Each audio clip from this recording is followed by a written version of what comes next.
Good morning, everybody. Welcome to the Life After 50 show.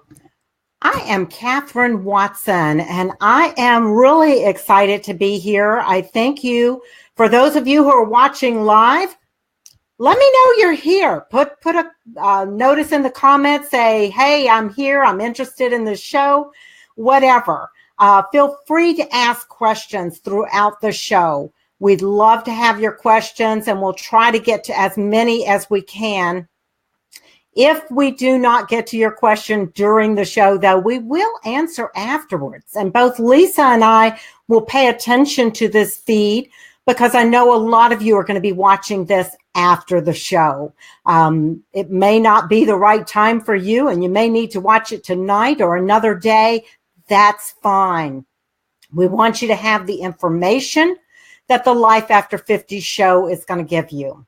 So every week, as you know, if you've joined me before, we interview somebody different, somebody who has information that you need to know. And last week, we had a pharmacist on who gave us some amazing information. This week, I've got somebody who is a medical exercise specialist. And if you're like me, I didn't know what that was. So Lisa Breaux is going to be here today to talk to us and tell us what a medical exercise specialist is and how they can help you, especially if you're living with arthritis or arthritic pain. So I'm really excited to have Lisa here today. She is, as I said, a certified medical exercise specialist. She's also a Pilates instructor and a personal trainer. Lisa interned at Houston Ballet Academy as an assistant body conditioning manager, teaching Pilates and Swiss ball routines to the Academy's dancers. She's worked extensively with top spine surgeons, chiropractors, and other medical professionals specializing in post-rehabilitation of the neck and the lumbar spine, as well as over 60 different medical conditions. So what she does can affect a lot of things in your body. We're going to be talking about arthritis today, but I'm guessing we're going to have Lisa back on to talk about a lot of other things that her specialty can help with. And what I love about Lisa's specialty is that it doesn't involve the use of drugs. It's something that everybody can do. And it's just a matter of learning how to do it. So although post-rehab exercise is her passion, Lisa stays focused on clients in every phase. Her 20-year career was interrupted by a devastating car accident in 2004, causing severe nerve damage, neck and back trauma, thus her introduction to post-rehab exercise. So you saw it from the patient's point of view. And, you know, that happens a lot, Lisa. I find that we end up being catapulted into our careers due to life circumstances, right? Absolutely. I know that I ended up in the elder care industry because I took care of my mom and my mother-in-law, and I dealt with a lot of things that I didn't know what to do about them. And thus the Life After 50 show has been born to help people figure out what to do. So you have learned, and that, you know, that's really great because not only do you have the medical expertise and the knowledge of how to help people, but you have the inside track on what they're experiencing. Absolutely. And that gives you a lot of empathy for what they're going through. And you can't buy that. You can't learn that. That is just something that you've got to have. You know, you just have it. So I thank you for coming on the show today. I'm really excited to hear what you have to say. So let's just get started. Lisa? Thank you, Catherine. Thank you so much for having me today. And thank you, everybody, for tuning in. Please do comment so we know that you're here. We want to know this information is getting to as many people as possible and that they actually are getting use out of it. That is the main goal here. Number one, what Catherine said is true. I have experienced serious chronic pain in my own body from my head going through a windshield at 60 miles an hour. So it's pretty devastating. And, today a lot of people are amazed at the movement that can occur in this body after what it's been through.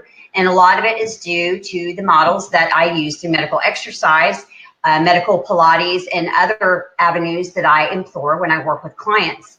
I know that we sometimes have to push through. We have to press in and push through to get to the goal. And I know what it's like to want to quit. I know what it's like to not want to be in my own body. I understand. What we're talking about today, as far as arthritic changes in the body, arthritic changes are applicable to everyone. No one is exempt from that because we all live on planet Earth, and planet Earth has gravity. So with every step we take, especially over the age of 30, 40, especially 50, where everything starts to show up, all of those degenerative issues start to happen. We start having little pains in our wrists, or something's going on in our neck. A lot goes on in the spine. I'm going to focus on the spine a little bit more, knees and shoulders. Now, we do have osteo, rheumatoid, and psoriatic arthritis. Those are medical conditions. That's not so much due to arthritic change as it is a disease in function in the body. So for time in the sake of all that have tuned in, I'm going to stay pretty much focused on the arthritic changes. So what are arthritic changes? It is degeneration. So let's use the spine, for example. There is a issue called the degenerative cascade. Some of you may have gone in for a back issue, right? And you go to the chiropractor, it's fine for a little while, but then it seems to creep in again and kind of pump up the volume a little bit and the pain that it's causing you. Well, that disc is impinging on a nerve root because its height is not what it used to be. There's more degeneration in all of the structures in the spine, the facet joints, the end plate, in the vertebral column. So what happens is those nerve roots start getting impinged, but as those things start to break down, it degenerates further into a cascade. So what started where you may have discectomy would end up as a laminectomy, which is where they remove part of the bony process so the nerve root can freely move without being impinged, all the way to a spinal fusion where the disc has lost all of its height and it's bone on bone. So you can see the discectomy, they just clip the part of the disc that's protruding. The laminectomy, they cut away part of the bone to free the nerve root. And the fusion, they actually put braces to reconstruct what would have been the height that the discs provide. That's an example of the degenerative cascade. And that can happen anywhere in the body. Where arthritic changes are concerned, if you hear the word itis, I-T-I-S, bursitis, arthritis, that means inflammation. The itis means inflammation. So how do we control that? If we know that gravity is working against us, if we're 55 and we've got our bucket list plan, how are we going to go on that hike? How are we going to do those things to enjoy that dream vacation that we've waited all our life to go on? First is inflammation. There are some inflammatory foods that really elicit this response. And what that response is, I won't get into the whole anatomy lesson of it. I will just tell you basically it takes a lot of proteins and puts them in the blood and attracts as much water in that area to the affected area, which causes the swelling that you'll see. And it also increases pain. White flour, sugar, caffeine, 3 of the top inflammatory foods that I know of. And in some people, dairy products. I'm not here to push a vegan diet. I'm just here to give you absolute fact of what can happen in the body. White sugar and white flour are actually perceived as toxins to the body, and it immediately elicits the inflammatory response. If you've ever eaten it and the next day felt kind of groggy and just fuzzy, that's probably why. And if you notice that you're more stiff and have more pain. So just be mindful of what you eat and when, especially if you do go on that vacation. Okay, I want to enjoy this, so just for the 7 days, I'm going to abstain from these things. That would be a great first step. And then have them sparingly in your diet as you want to enjoy them. Lisa, yes, ma'am. Lisa, my sister has arthritis, and she recently has gone on a specialized diet. And I don't know all about it, but I know that there are certain things like the nightshade vegetables that she no longer is eating. She is not eating beans, any beans. And it has something to do with, I believe, lectins. But the transformation in her is phenomenal. I mean, we used to go shopping and she could barely get around, really. And now she's just keeping right up with me. She's doing great. And she's a bit older than me, but she's doing great. So yeah, I can see how the power of diet, but she's also doing some kind of exercise too. And I think she may have worked with somebody with a similar background to you. Well, I tell you, I'm not a nutritionist, but I can tell you lectins are huge. They're in tomatoes. They're in a lot of different foods, and a qualified nutritionist or homeopath would be the person to talk to about that. I will tell you, though, as far as inflammation goes, motion is lotion and moving is improving. So if you're just sitting around being sedentary, and that doesn't mean you have to go in the gym 7 days a week for an hour and a half a day and get crazy with it. We're talking 20 or 30 minutes a day of some kind of activity, walking, going up the stairs. If you are a gym person, enjoy that. But I do want to say where arthritis is concerned, including psoriatic, osteo, and rheumatoid arthritis, you want to work the type 1 and type 2 fibers. Well, what does that mean? Your type 1 fibers are your slow twitch fibers. All that means those are the endurance fibers. If you're going on a marathon, if you're taking a long walk of 3 miles or more, endurance, that's what your slow twitch fibers are for. Your fast twitch or type 2 fibers are for more powerful, explosive movements like sprinting, or someone scares you, or if a burglar comes at the door and you jump. Those are more the explosive. And research has shown that working both fibers is highly important in staving off arthritic pain as well as stabilizing the joint. So a lot of people focus so much on strength. We want to focus on stability. You can have the strongest abs in the world, but if you don't have strong core muscles or spinal postural muscles, then your spine is unstable and more prone to the kind of injury that I described in the degenerative cascade. So stay with me on this one. So basically, we want to incorporate endurance exercises, which for some people, a 20-minute walk could be an endurance exercise that's not used to doing it. Or even a little bit of light weight training or Pilates, something that's causing the body to actually go beyond its normal capacity that we do in daily life. So your weight training would be your type 2 fibers. Your endurance activities would be your type 1 fibers. You go for a walk one day, do some light Pilates or yoga or gym training, weight training the next day. And by all means, if you find that any of those activities, now let me stop for a second.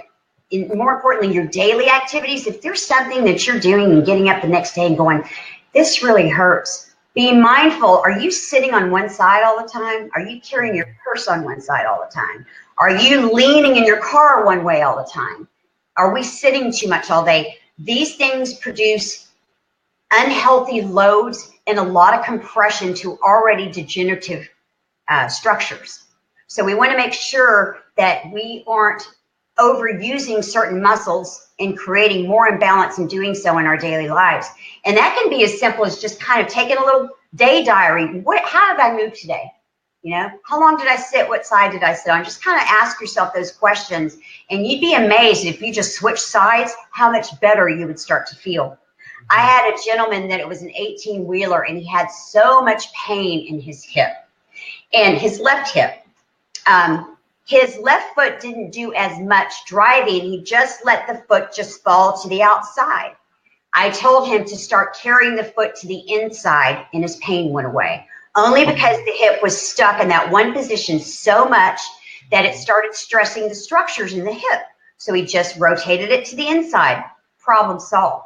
So we don't have to make rocket science out of this. It's just simple flowing movement, because the more you move, the more those joints are lubricated, the more we stabilize, the better we are. Because if you have a lot of strength but no stability, then those muscles are going to overpower that joint, and you're setting yourself up for injury. That makes a lot of sense. You know, it's really all about awareness, paying attention. And most of us are on high gear all the time. We're busy, we're doing this, we're doing that. we're not paying attention. And I've noticed a lot with seniors that have fallen. A lot of times, if you talk to them, you'll find out they were jumping up to run, answer the door. They were not being aware and mindful of how they're getting up, how they're moving, and all of that. So, yeah, I think paying attention to our body, just noticing. I know a lot of times at my desk, I'll start feeling a pain in my right hip, and if I pay attention, I'll notice, okay, look at how I'm sitting on the edge of my chair on my left hip with my right hip cocked up, because I got engrossed in what I was doing on the computer online and stopped being aware. So I think that's a good point to bring out.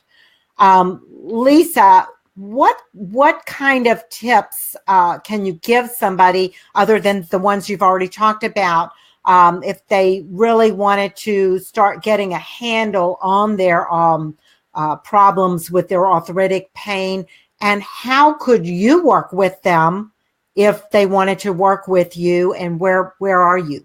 That's a loaded question. Before I answer that, I will say I totally agree with you on the awareness, because we take better care of our cars than we do our bodies. And if we would just tune in a little bit, it tells you a lot. It is always talking to us. That is my number one tip. Listen to your body. If it hurts, don't do it. If it hurts, don't do it. And for all of us over 50, the number 2 rule would be, do not move in painful ranges. So you have a 55-year-old man that hasn't been to the gym since he was in college, and he wants to go and he wants to do this huge thing back here when all he has to do is come here to work the same muscle. But now he's 50 with degeneration in the shoulders, and he comes back here, and what happens? He pulls something or something happens. We also have the office worker that's over at the computer like this, and their neck and upper back are a mess by the time they get to me. So, posture is number 1. My 3rd tip would be to remain in neutral spine at all times. And here's what neutral spine means. If you're sitting on your rear, you have 2 little points in your pelvis. They're sit bones. You should feel the points making contact. When those points make contact, the spine is nice and straight and everything's working together. And I'm going to turn this way so you can see, turning this way as opposed to this or this. So you can see the kind of load over time that you're improperly putting on the spine. That neutral spine, standing, sitting, lying, is going to really teach the body to work together instead of certain parts taking over and doing jobs they were never meant to do. Those are called compensatory patterns. That means my postural muscles are weak, so my strong chest and upper back muscles are going to try to kick in to where the deep muscles of the back and along the spine aren't helping. And then now we're throwing ourselves out of balance, and the neck is going to go more and more like this as we do that. So another tip, if your pain is manageable, if you have already sought medical help and you've received full benefit from your doctor, your physical therapist, or your chiropractor, then medical exercise is your next logical step. Or if your insurance has decided that they're only going to allow you to do this much and that gap remains, bridging the gap between healthcare and fitness. The medical professional has worked with you, the chiropractor or physical therapist has worked with you, insurance has said this is it, but we have this much to go to get you from here back into those activities of daily living so you can go ahead and finish the good work that the medical professionals started back here. So we want to fill that gap, because it's in that gap that people go back into their daily activities. The gentleman jumps off the sofa and pulls his back and doesn't understand what happened, because those patterns that were faulty have not been cemented and thoroughly corrected, and the brain hasn't accepted them as a regular way of life yet. So we need to make sure those neural pathways to the brain are set, those biochemical patterns in the body are set. Simply put, your brain has to know it's safe to move in a new way and get used to it. We're just blazing a new trail. So that's where I would come in. We basically would give you an 11-point screening. If you pass the screening, then we would do the assessment to see if that person is eligible for medical exercise training. If we spot any red flags that are outside our scope of practice, we have to send you back to either one of our medical professionals in our network or the medical professional of your choice that you may already be seeing. From that point, we devise a safe and effective exercise program that is condition specific. So if you come to me for shoulder impingement, total joint replacement, arthritis, or spinal issues, then there are medically based protocols for each and every one of those 60 conditions that we manage. And we go by the book on that and then kind of get creative on our own and go through progressive guidelines. We also work with your insurance companies and write all the necessary assessment progress reports and session logs to accurately inform them of what is going on to get you pre-authorized for them to take care of those expenses or copay it with you. Some of the other tips, that's just a few things about medical exercise. Some of the other tips I recommend is that if you do anything at all, do some kind of movement. Now I'm gonna go back to this neutral spine here a minute. That neutral spine tells the spine when it's all stacked the way it's supposed to stack and those muscles are working in conjunction, now those discs aren't having stressors put on them other than gravity. Sometimes we compound gravity with our posture. I mean, that hurts me when I see people do that. I'm like, ooh. So by sitting on those points of your pelvis, you'll feel your lower abs kick in a little bit. You'll feel your lower back kick in a little bit, and that cradles the spine. That's part of the stability. Those muscles around the joint are meant to cradle it and protect it like a moat around a castle. That's pretty much what their function is. That's what stability means. I am protecting you. You are safe. It is safe to move. And the brain knows if it's stable or it's not stable. When I had my ACL reconstruction and that ACL was gone, my body knew it. And so my left knee started to not want to work. It started sending the job to other muscles and were taking up the slack. So I was getting stronger on one side and weaker on the other because the main stabilizing ligament in that knee was gone. Through physical therapy and excellent care by my medical professional. And of course, I gave myself medical exercise. I'm blowing and going, jumping, running stairs, doing all of those things. So I feel like if I can do that after being in the car accident and some of the things I've been through, I just want people to know that there is a solution. Now, does this mean everything's going to be perfect and you're never going to feel pain and this is never going to be an issue? No. But what we're looking at is if you have functional deficits, if we can improve on that, no matter how much, that's better than you were. Some people, especially if they've had CVA or other issues or arthritis, is to the point that they can't do as much as they used to be able to maintain their current level of function and not degenerate even more is huge. So we have to look at really what the game is and who is involved because every case is different. Some people just have minor aches and pains. Others are in agony, you know, and pain is just no fun. There's no quick fix. There's no magic pill. I'm not really on, I really don't like medication, especially when you look at the opioid epidemic that's going on. There's only so far that ladder you can go, and it's a losing battle, and just nobody wins. Nobody wins except for the pharmaceutical companies. We talked about that on last week's program. That is a huge issue. So those are just some of the tips that I would give. But the number one is do something. If you have to make a date with yourself or an appointment like you would for anything else important, just schedule 20 minutes a day. You can start with as little as 12. You can start with as little as 5. And a week later, you'll be amazed. 5 minutes. Let me put it like this. If you do a scale of 1 to 10 and I were to ask you, Catherine, how hard are you working? And she'll say, oh, this is an 8. Well, next week or the week after, I'll say, Catherine, how hard are you working doing the exact same thing? And she'll say, this is 6. Because what's hard for you now is going to be, the body will adapt quickly. It takes about 2 weeks with anything new. But just get out there and get moving. Even if you're cooking, you're still walking, moving around. My last tip is this, be mindful how you move. Now I'm going to use the example that Catherine gave of the gentleman that exploded off the sofa. Probably didn't have strong type 2 muscle fibers for that explosive movement. But the problem is, now that we have degenerations and all these things that have been going on, I look at bones in the body like a rock. You can hit a rock 100 times and it doesn't fall apart, but it's breaking up within. It's that last time you hit it that it goes like this. And bones are very much the same way. We acquire micro fractures. in the vertebra and in different bones, especially the thoracic spine here for women. And what happens is it's like a split across a windshield. You have a little crack, which is the microfracture. It splinters all the way across the windshield, and it's splintering that way through the bone. And it takes that one explosive movement off the sofa to potentially become a full fracture, a sprain, a tendonitis, a pulled muscle. So when we do those rotary and compressive forces too quick, too soon, without purposely moving, then we're looking to probably put some stress on the body it wasn't meant to handle. Exactly. Lisa, this has been wonderful. We have just a few minutes left, and I really am excited about all the information you have. And I know we will be having you back again because you just have a wealth of information that I think people need to know. And then this is the Life After 50 show, what you need to know, right?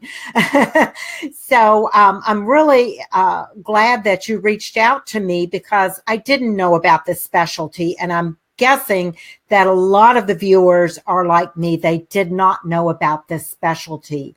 So if somebody wanted to get in touch with you, I'm going to put your contact information up here. But also, some people may not be in your area. I know you're in Katy, correct? Yes, ma'am. I do service the Sugar Land, Katy, and Memorial Greater Houston areas. Okay. So if somebody is in another area, say they're in Pasadena, or maybe they're in another state and they're watching this program, how would they find somebody like you? Well, I think one of the best things to do is to contact postrehab.com. Mm-hmm. Dr. Michael Jones, he's the founder and president of the entire medical exercise movement. He's a physical therapist with over 35 years of experience and a PhD. And he saw the need 20 years ago, actually 25 years ago, in 1994. He saw the need for what the changes that were happening in the medical community with insurance payouts, the healthcare system. And he saw this gap, and he's seen it over and over in his own practice. So he developed all of this. There's over 7,000 MESs, medical exercise specialists nationwide. Postrehab.com. I would email Dr. Mike and ask him if there is a certified medical exercise specialist in their area. And I would definitely go through Dr. Michael Jones and postrehab.com. There have been lately some copycat people trying to capitalize on medical exercise because they see that where this movement is going. And I would not advise that. I would go to the original and go to the original source, kind of like everybody wanted to copy Pilates, but I would go and do original Pilates. I wouldn't deviate from the original. So that is how I would contact someone in your area. And I was trying to put that up, and for some reason it was not taking, but here is Lisa's number. Before that, I put up her website.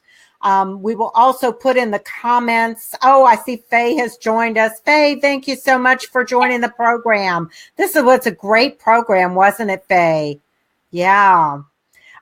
So we, really thank you for coming on the program today. I really do. And remember what my favorite thing that you said was motion is lotion.